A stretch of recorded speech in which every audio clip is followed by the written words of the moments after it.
Todo cristão concorda que, quando queremos abordar qualquer tema, o mais importante da exposição do assunto é que seja uma perspectiva bíblica. Assim como o livre-arbítrio não seria diferente. Olá, eu sou o César do blog e podcast Cristianismo e Filosofia, e você está no episódio Livre-arbítrio, perspectiva bíblica, implicações lógicas. Mesmo com uma enorme quantidade de argumentos filosóficos e uma infinidade de sistemas teológicos, o que realmente determina a validade de uma posição são seus prolegômenos, isto é, as noções básicas, os princípios, os elementos para o estudo de qualquer assunto, em nosso caso, claro, as Escrituras Sagradas. Afinal, a revelação nas Escrituras Sagradas deve ser os prolegômenos de todo cristão. Veja o episódio Mentalidade do Filósofo Cristão.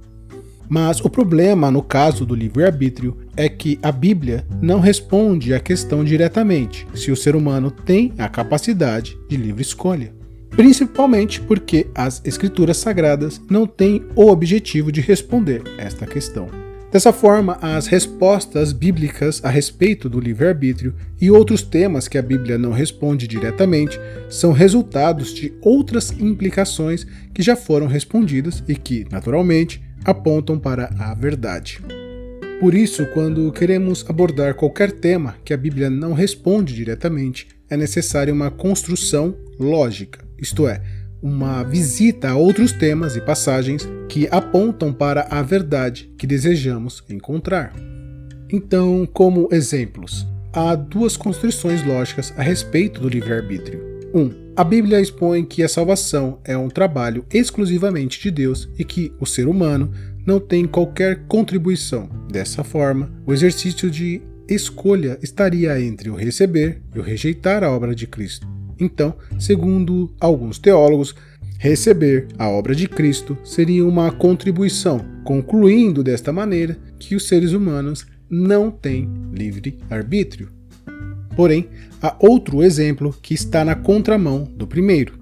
A Bíblia ensina que Jesus morreu por todos e que todos são convidados a recebê-lo e serem salvos. E aqueles que se perderem são responsáveis pela sua própria perdição.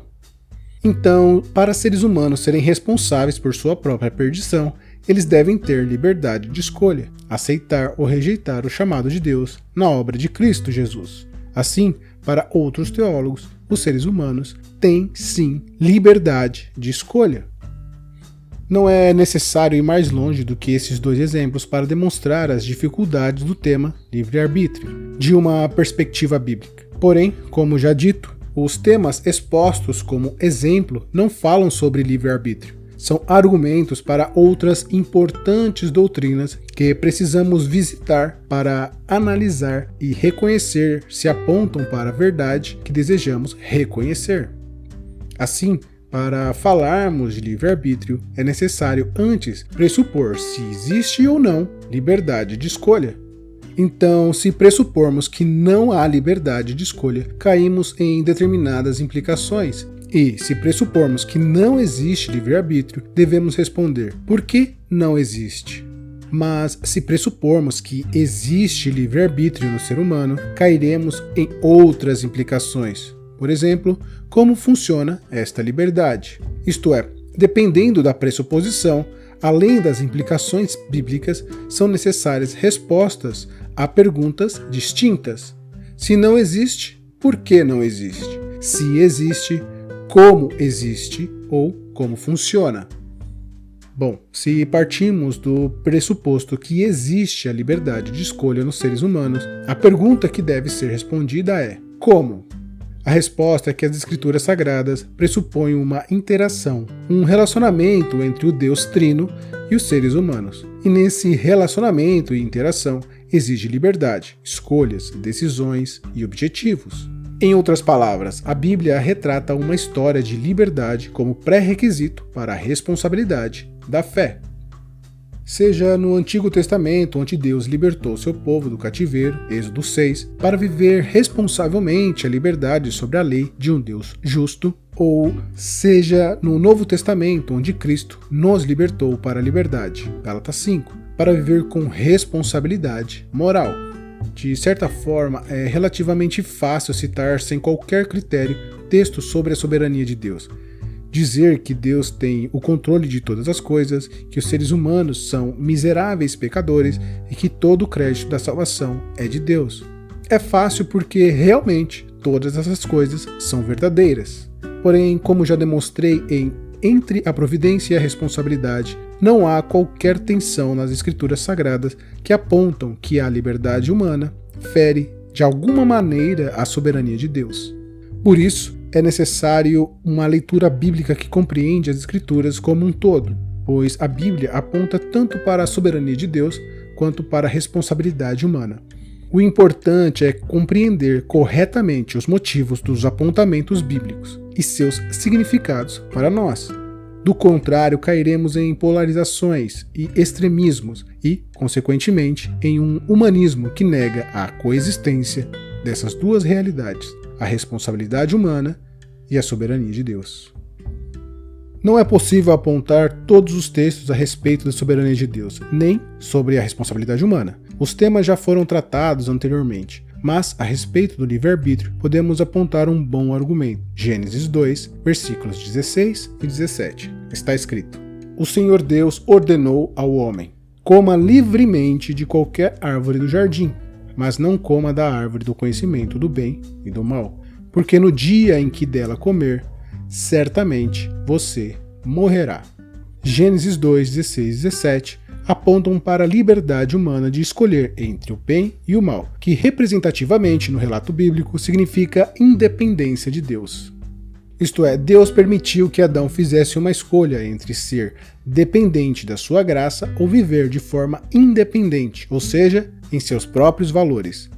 Por outro lado, acho compreensível quando alguém questiona o apontamento deste texto dizendo que os seres humanos foram feitos livres, mas esta não é uma realidade depois da queda.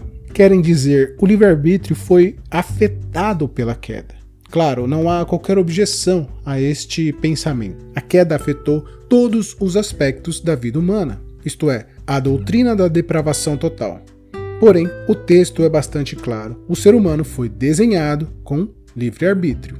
Logo, a questão mais importante é se o livre-arbítrio ainda existe nos seres humanos e, se existe, quanto do livre-arbítrio foi afetado na queda.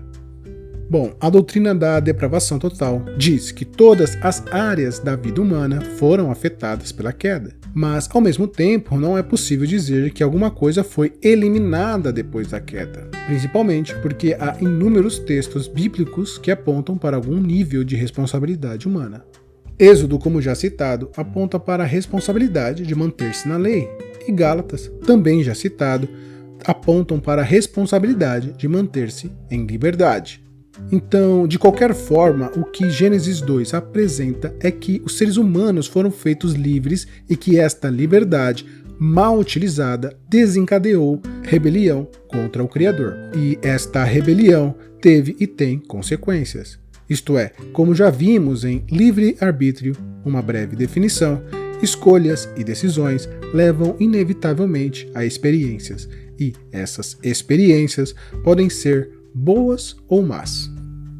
Muitas passagens bíblicas exibem comandos claros para a humanidade, como já apontamos, a lei de Deus. Se Deus deu comandos a serem obedecidos, é necessário que aqueles que receberam os comandos tivessem arbítrio para obedecer. Isto é, para receber um comando é necessário ter plena convicção de compreendê-lo, e ao compreendê-lo, a capacidade de escolher se irá ou não obedecer ao comando estabelecido. Mas vejamos as implicações. Este argumento da consciência e da liberdade de escolha são ótimos e, claro, válidos. Porém, devem ser utilizados com cuidado porque pode remeter a uma independência humana nas escolhas e na obediência à lei de Deus. Por isso, os reformadores como Lutero e Calvino rejeitaram esta perspectiva. Então, ao apontarmos esta realidade da escolha através da consciência, vamos ver quais foram as 3 objeções dos reformadores, Lutero e, claro, Calvino, que seguiu posteriormente a mesma linha de raciocínio que Lutero. Objeções. 1. Que a proposta da lei de Deus é para revelar o pecado, mais do que prover a cura. 2. Que a lei de Deus serve para revelar nossa dívida e não a habilidade de viver em sujeição a Deus. 3. Que a lei de Deus nos convence da nossa inabilidade de viver em sujeição a Deus. Ou seja, se trouxéssemos aos reformadores Deuteronômio 30, por exemplo, eles nos apresentariam Romanos 3:20, o que faz todo sentido. Essa passagem, assim como tantas outras, realmente nos remete à nossa dívida e não a habilidades. Remete à nossa incapacidade de nos sujeitar a Deus e, verdadeiramente, a lei não nos traz cura. Mas, ao mesmo tempo, não prova a incapacidade do ser humano de fazer uma escolha realmente livre. A negação do livre-arbítrio é, em realidade, uma inferência. Claro, não quero ser simplista quanto à teologia dos reformadores. Este é apenas um exemplo. E para fazer justiça a Lutero, o reformador estava em um contexto de embate teológico com Erasmo de Roterdã e precisava fazer uma clara distinção entre lei e graça. Lutero, Calvino e outros reformadores foram homens que seu tempo precisou que eles fossem, e foram bastante felizes no objetivo de esclarecer as diferenças entre a lei e a graça. Mas não podemos tomar suas inferências como verdades absolutas. Devemos antes olhar para onde eles apontavam. Sola Scriptura. Romanos 3:20, entre outros textos, realmente afirma que a lei nos torna plenamente conscientes do pecado, mas não diz que é a sua única intenção ou sua única função, nem a sua totalidade. Veja o que diz Gálatas 3:24. Assim, a lei foi o nosso tutor até Cristo, para que fôssemos justificados pela fé. O apóstolo Paulo, na carta aos Gálatas, diz que há outra função. Além disso, a lei provê a revelação do caráter de Deus e seu desejo para o comportamento humano. Em suma, a lei exibe múltiplas funções. Enfim, em toda a história bíblica, Deus está chamando-nos a um relacionamento, seja na tutela da lei, seja na justificação em Cristo pela fé. É sempre através da graça de Deus que nós chegamos a Ele. É sempre Deus nos chamando misericordiosamente a um relacionamento. E todo relacionamento exige liberdade. Deus não nos chama com a expectativa de sermos perfeitos, que façamos tudo certinho, à risca, mas um relacionamento exige liberdade, responsabilidade, comprometimento com aquele que nos chamou. E comprometimento exige obediência, que é o fruto da confiança que temos naquele que nos chamou. Obediência à lei de Deus é o resultado de termos sido salvos em Cristo. Em resumo, sim, os seres humanos estão na depravação total, na morte, cegos em seus próprios pecados e erros, mas a graça em Cristo nos libertou para liberdade. Ele nos deu seu Santo Espírito que nos consola e fortalece para seguir nele em obediência. De outra forma, sem a existência de livres escolhas, sem o livre arbítrio, a graça seria barata. Isto é, sem a obediência, sem a possibilidade e a necessidade de dizer sim à graça de Deus em Cristo, cairíamos inevitavelmente em universalismo, que é o que acontece em muitas igrejas da hipergraça, porque muitas delas costumam negar o livre-arbítrio. Afinal, se não somos capazes de escolher, se não temos liberdade, há apenas duas opções. Ou há em Deus um lado obscuro, influenciado pelo mal, o que todos os cristãos negam, ou todos, de qualquer forma, em algum momento, serão salvos.